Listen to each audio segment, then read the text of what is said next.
Well, how can it be bad for you when our grandparents and great-grandparents used it all those years and they lived to their 80s? And if it was that bad, wouldn't they not have had cholesterol issues? So it's a big question that I think that somebody needs to tell the truth about. We're neglecting a treasure to our own detriment. This was a deliberate campaign, and I think people need to wake up to the fact that these things are done. Most people cannot imagine that anyone would do such a thing. So they have us on a thin balance, and to me, that's sick. I am baffled that we are where we are, that it's an uphill struggle at this point.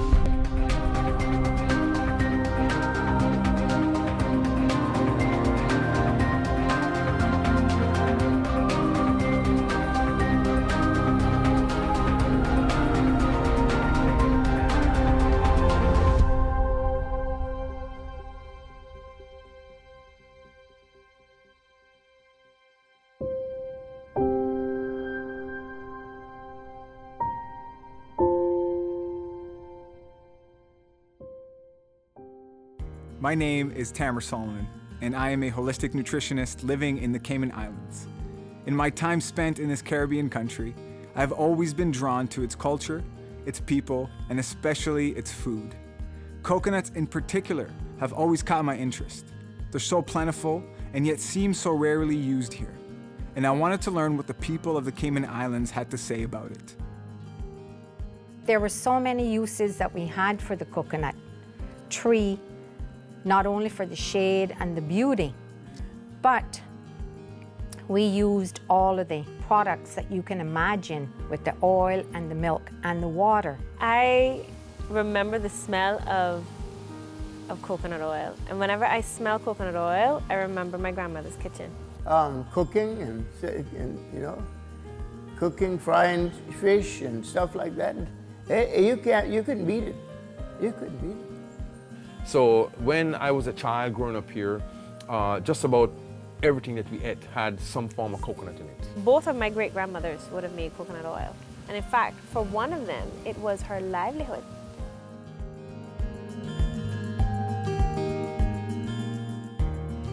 People used to make their own coconut oil here too. But we used to make, if like we want to fry fish, and we want to fry it with coconut oil because that fries it the best. Oh, that gives it a good flavor. So from what people are saying, one could certainly argue that coconuts are a celebrated part of Cayman Islands culture. But where are they now? I've seen truckloads of coconuts in my time here on the island, but they weren't heading to a kitchen. They were headed to the dump. If coconuts are rooted so deeply in the history and traditional dishes of the Cayman Islands, why would such a valuable food now be considered garbage? Something has to have changed. Because we were told that coconut oil had tons of cholesterol, so you had to stop eating it. And we were bombarded with, we have to eat corn oil, or we have to eat canola oil, or olive oil, or whatever. And that's the reason why most people, all you can hear people is, I can't have coconut oil because, it has all this cholesterol. We've got the evil empire down there telling people that coconut oil's bad, that their native diets are bad, that they should be using shortenings in margarines and the liquid vegetable oils, and that these are good for them. I really thought that the corporate attack on coconut oil was entirely responsible for its decline in popularity. But I learned that there are in fact many forces that led to the decreased use of coconut oil in the Cayman Islands.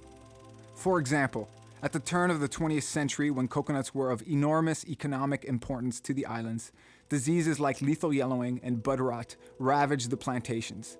And when a hurricane swept through the Caribbean in the summer of 1915, the entire coconut industry in the Cayman Islands was effectively destroyed. And though they eventually regained their footing after these devastating setbacks, the islands never again matched their earlier coconut production levels or success. We've had such an interesting history with this particular natural resource. It was an integral part of our society, and then as convenience and as westernization grew, and when I say westernization, I mean like development and having people from overseas move down here. Then when our seamen started going to America on shipping, they'd go home, get out, and you know, every payday they sent money home. Then we had to start having money then to buy stuff with. You see. The 1960s and 70s were years of prosperity for the Cayman Islands. But with the advent of supermarkets, attractive packaging of convenient foods, and television commercials, the wealth of knowledge surrounding coconut oil production vanished with the passing of the older generations. Well, I think that a lot of the modern Caymanian doesn't have time or inclination to bother with making their own coconut oil. You are faced with the situation where you either do all these things, produce the oil and then use it, or you go to a job, you earn a salary, you take that salary and you pay for something that somebody else has available, packaged, ready to go and put on the stove. So you tend that when people go to the supermarket, they're on a budget, they're going to look for something that is inexpensive to purchase, not necessarily good for you. Do you read labels? Well, you should, because here is where you can tell what you're getting before you spend your money. Your government, rightly... This was a deliberate campaign, and I think people need to wake up to the fact that these things are done. Most people cannot imagine that anyone would do such a thing, but they do things like that. And we just need to use our common sense. What did the people eat in the past? We've only had these vegetable oils since 1900. And it was really in the 1950s and 60s that the campaign against coconut oil took off. What's fascinating is that by the late 70s, articles began appearing in the Cayman magazine Nor'Wester, describing coconuts as one of God's greatest and abundant gifts, and urging the people of the Cayman Islands to make use of them, noting they were being largely wasted. Unfortunately, more than 30 years later, this trend continues. For a while, you know, they didn't want nothing to do with coconuts, and the coconuts were just wasting all over the island. Why is that? I really don't know. I think they got too Americanized. Pardon my expression. You know, when people have coconuts in their yard and they throw them away in the dump. The dump is loaded with coconuts. Vegetable oils and margarine were not only cheaper and more easily accessible, but also heavily promoted as healthier option in the later part of the 20th century. Coconut oil went from being the traditional staple used in all cooking to a forbidden food that was best avoided. The Cayman public had unfortunately embraced the unhealthy, damaging vegetable oil trend. Medical community is also influenced by big business often, and economics and politics. I mean, we can't deny that. And sometimes these things do drive and influence lots of what doctors and professionals have to say and do. And I think that's where we went off target a little bit. This industry is powerful enough to change traditions. And what's happening is profits and their sales are going down in America. So what do? They just pack their bags and go off to some unsuspecting part of the world where the people are very loving and trusting and look up to Americans and believe what they say. And they're taking advantage of this trust and foisting this garbage. I mean, this is rubbish, this is trash. We shouldn't touch it. Vegetable oils are a highly processed food. I mean, contrary to what it sounds like, you know, it's made from vegetables, it's a plant food. We think of those types of words as healthy, and they are when they're in their whole natural form. Cayman Islands health is quite like first world country health issues. Diabetes, heart disease, obesity. Right up there with the overconsumption of sugar and other processed foods. Experts would agree that vegetable oils make up one of the worst. The liquid oils are rancid. They have a lot of free radicals in them, and this causes uncontrolled reactions in the body. As in most of the developed world, diabetes is one of the leading health concerns in the Caribbean. And so perhaps the relationship between the overconsumption of vegetable oils and this disease warrants a closer look. The trans fats block receptors in the cell membranes, and that's the main cause of type 2 diabetes. All these substitute industrial vegetable oils are going to block those. And it's not anything that you can fix with a pill. Let's be very clear.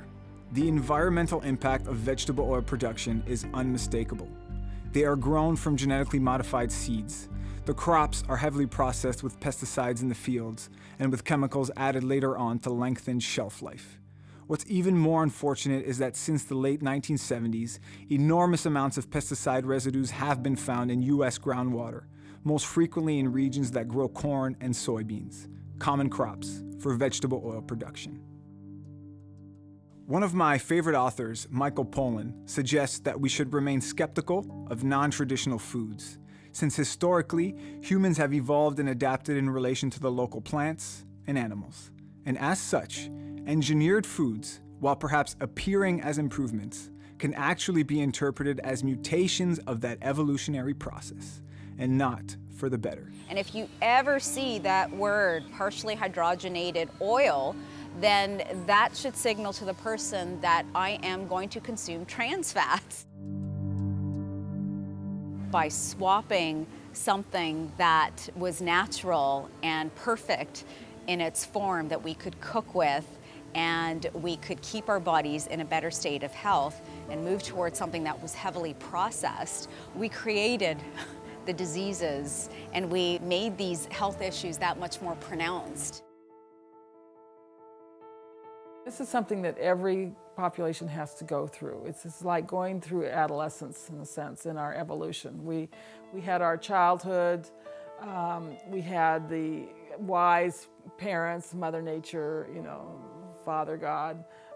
Everything was there for us. Now we're going through this stormy adolescence, where we rebel and we have to go through a lot of suffering, get our fixes from, all this processed food. But eventually, we have to emerge from that and become adults and be wise and thoughtful about what we put in our mouths. Here's the good news. Inspiration can also be found alongside this troubling departure from traditional foods. For one, in the 1990s, a man named Jerry Sternin was able to identify successful and traditional practices in poor Vietnamese villages that had fallen by the wayside. Sternin called these practices bright spots and advocated their return to solve a child malnutrition problem. My belief is that our bright spot here in Cayman is the coconut, and that's because it's here and it's amazing for your health.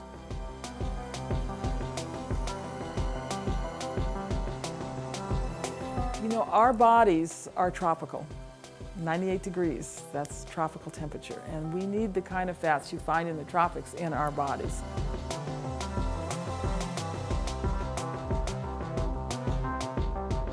The type of oil that coconut is, it is not going to go through the normal gastrointestinal tract to digest and break down. It gets processed in the liver, where the liver just readily produces the energy. So we actually don't store coconut oil as fat. We use it as energy. So it revs our metabolism up and we get that burning happening with our weight. Fabulous for somebody wanting to shed pounds. The types of fats in coconut oil are the types of fat that your body uses for intercellular communication. And this is why we say all cancer patients need to be on coconut oil, because what is cancer? It's a problem with intercellular communication. In fact, there's a study coming out now showing that coconut oil can be extremely useful for patients with Alzheimer's. Now, I'm not saying that persons should put away all their Alzheimer medicines, but it's found that coconut oil has some extremely useful benefits for persons with Alzheimer's, and persons should know that and read up on it. There is not a shred of evidence that coconut oil has any effect on our cholesterol levels, not a shred. Caribbean cuisine is high heat cooking at its finest. Fried fish, fried plantain, fried breadfruit, fried fritters. Jamaican chef Nigel Spence has said that coconut oil perfectly marries ingredients together and can create balance in any Caribbean dish. It's the perfect complement to fish, because in fish you have the long chain unsaturated fatty acids, the omega-3s, the DHA, the EPA. In coconut you have the short chain saturated fats, and makes a wonderful balance. So, if what modern research says about the coconut is true, that it's one of the healthiest foods on the planet, then the only way people will see its benefits is if it's once more easily accessible. And all this made me think, is anyone taking this opportunity to bring local coconut oil to the Cayman market? So in a week we go through about 1,000 coconuts. We get them from 2 different locations. Then we take them home. We have them husked on a Sunday. Then it takes 20 coconuts to make a bottle. After all of that, we then begin the process of blending and squeezing. And after blending and squeezing, we let it settle on the counter, or sometimes we put it in the fridge, let it settle. And as the cream comes to the top, we skim it off, boil it, and then that's where it comes down to 2 parts, the custard and the coconut oil. There's been a misconception in Cayman for the longest time that you can't do commercial farming here. I don't think you can do it on a large scale. If we had, say, 15 other farmers like myself that had good land, had water, and could do the same thing that I'm doing, we could feed a good amount of the population with most of the food that we eat here. So what's your vision? What do you want out of this? To start with, 10 acres. You want 10 acres? Could you get 10 acres in the Cayman Islands? Yes, I can right now, yeah. And you would plant coconut trees on those acres? Yes, full coconut trees, 1,000 trees right now. I have 500 coconut trees here now, and I plan to plant 2,000 coconut trees. You seem to believe that you could also export. Yes, I can. Yes. With 10 acres, you could export? No, not with 10 acres, with 100 acres. With 100 acres. Could you get 100 acres in the Cayman Islands? Yes. You can get 100 acres in the Cayman Islands? Capital. And then you could have, at that point, when your trees are mature, you're saying you could sell... In 10 years I'm planting, I can achieve that. 10 years I'm planting. I've sat down, I've done the numbers, I know exactly how much meat it takes to make it. I know exactly which tree makes the most meat, which tree makes the best meat. I know exactly which tree grows the fastest, which tree grows the slowest. It's a win-win-win. But the beauty is that once they start bearing, they just continue bearing all the time. So my trees are still quite young because they're all planted after Hurricane Ivan, the years after that. So we have to just give them time to start bearing. But once they start bearing, I'll just have, tons of coconut. It's doable in the Cayman Islands, but it takes capital. It takes capital. Some venture capitalists or some startup capitalists, some people that want to try something, it's worth a try because it can happen. It grows naturally. It does not stop bearing. Because I don't think you can have enough coconut tree here on the Cayman Islands right now because everybody is realizing the benefits of coconut. Anybody who thinks about the tropics, if they're asked to present an image of the first type of plant that comes to their mind, it's almost certainly going to be some sort of palm tree. In the Philippines, they call the coconut tree the tree of life. The coconut tree was called the tree of life. As you would say, it's the tree of life for Cayman, you know what I mean? It is our tree of health. I read an article by local author Barbara Curry Daly. She explains that traditional Caymanian cooking has never been properly recorded, and many recipes exist today only in the memories of those who once devoted long hours to creating delicious meals outdoors, one pot at a time. In the Cayman Islands, people enjoyed slow food long before it became a trend. Barracuda, fresh, fried in coconut oil. My favorite dish using coconut oil would be curry chicken. I love coconut rendang with conch. You can use the coconut oil to fry eggs. It's delicious. If you've tried frying eggs with coconut oil, it's just fantastic. Grape plantain, fresh, fried in coconut oil. One of our favorites was, I'm going to cook it next week. It's salt beef and beans. Callaloo, prepared with a little coconut oil. If you put those 3 together, good to go. This thing that you've had all along is actually being proven to be something really valuable and valuable to the world. Absolutely. So it's an honor to have this thing in our lives that we've grown up with. What we get out of it will depend on how imaginative we can be. So I think the more we can get this message out there to people, the more we can see a change happen.